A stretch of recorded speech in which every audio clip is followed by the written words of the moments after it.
안녕하세요. 함께하는 시간, 좋은 시간 되셨으면 좋겠습니다. 이번 시간에는 지난 1공화국 헌법에 이어서 2공화국 헌법에 대해서 말씀을 드리고자 합니다. 1960년 3월 15일 3.15 부정선거라고 하죠.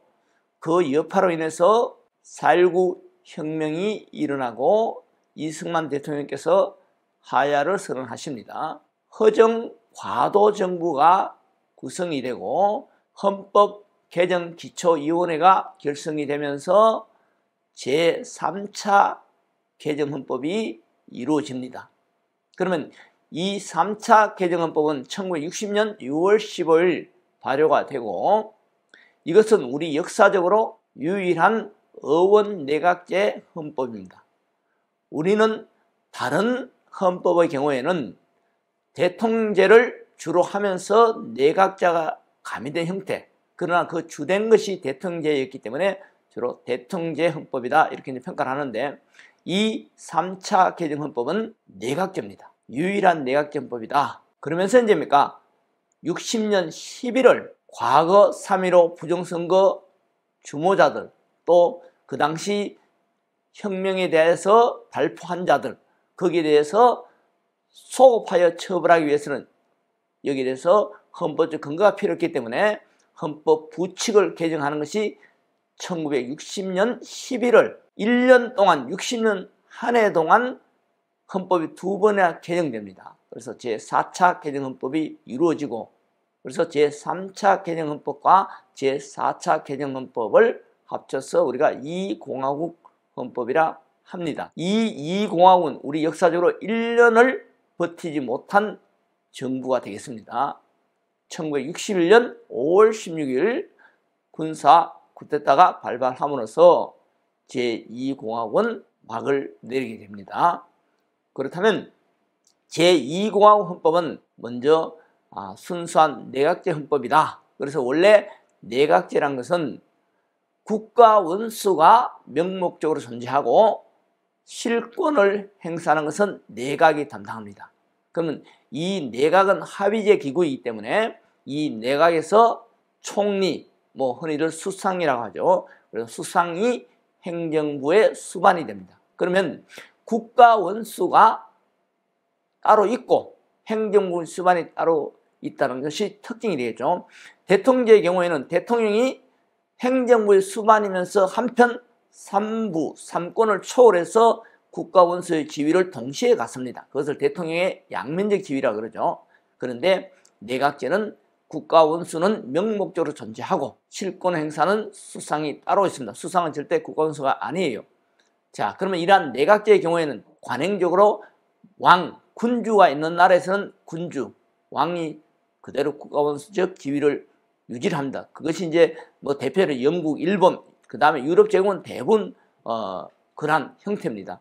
그런데 군주가 없는 나라에서는 형식적 지위를 갖는 대통령을 국회에서 간접 선출합니다. 대표적으로 군주가 단절된 독일이라든가, 그다음에 우리나라 이공화국 같은 경우에 해당이 되죠. 이공화국은 내각제 헌법이었다. 그래서 대통령은 그 당시에 명목적으로 국가 원수의 지위를 가졌고, 그래서 대표적으로 이제 윤보선 대통령, 그다음에 또 내각 총리, 수상은 장면 총리였습니다. 근데 그 당시에 원래 이 내각제는 의회가 유기적으로 잘 협상이 되고 또 밀고 당기고 그리고 정책 국회가 돼야 됩니다. 그런데 그 당시에 국회는 그렇지 못했다고 봅니다. 윤보선 전 대통령을 위시한 구파와 장면 총리를 위시한 신파해서 너무나 많이 서로 소모전을 하고 국론이 분열되고 지리멸렬하고 1961년 1년도 못 채우고 문을 닫았다, 이렇게 많이 평가합니다. 그러면 이 내각제는 특히 이제 내각은 의회에 대해서 연대 책임을 집니다. 이것을 이제 내각 불심이라고 하죠. 그리고 또 한편 그에 반해서 내각 총리 등은 의회를 해산할 수 있는 제도가 있습니다. 대통령으로 독립되어 있는 권력 분립이 철저한 독립체제를 전제를 하기 때문에 대통령의 경우에는 불신임 제도 이런 게 없습니다. 또 대통령이 역으로 의회를 해산하는 제도 그런 게 없단 말이죠. 그런데 이제 내각제에서는 어디까지나 서로 바꿀 수가 있습니다. 의회에서는 내각을 불신임하면 연대에서 총괄 사퇴합니다. 그래서 여러분들이 아마 영국이나 일본의 경우에 이제 뉴스를 통해서 수상이 바뀌었다든지, 즉 내각이 바뀌었다든지 이런 얘기를 종종 듣게 될 거예요. 반대로 또 수상이 의회를 해산하게 되면 의회가 해산하고 다시 총선거를 치르게 됩니다. 과거 일본에서 아베 정부에서 이 의회 해산권을 행사한 적도 있었죠. 그 당시에 이 공화국 때는 의원내각제는 일반적으로 국회를 양원제로 합니다. 그래서 상원에 해당되는, 미국의 상원에 해당되는 그러한 어디까지나 참의원과 그 다음에 하원에 해당하는 민의원에서 이렇게 양원제로 했다는 거.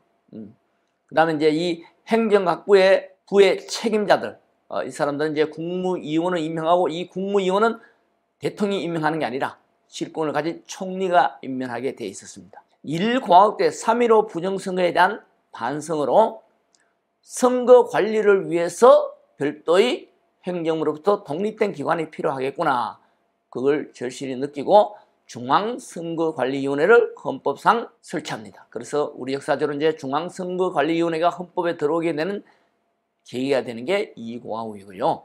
헌법재판을 제대로 해야 되겠다.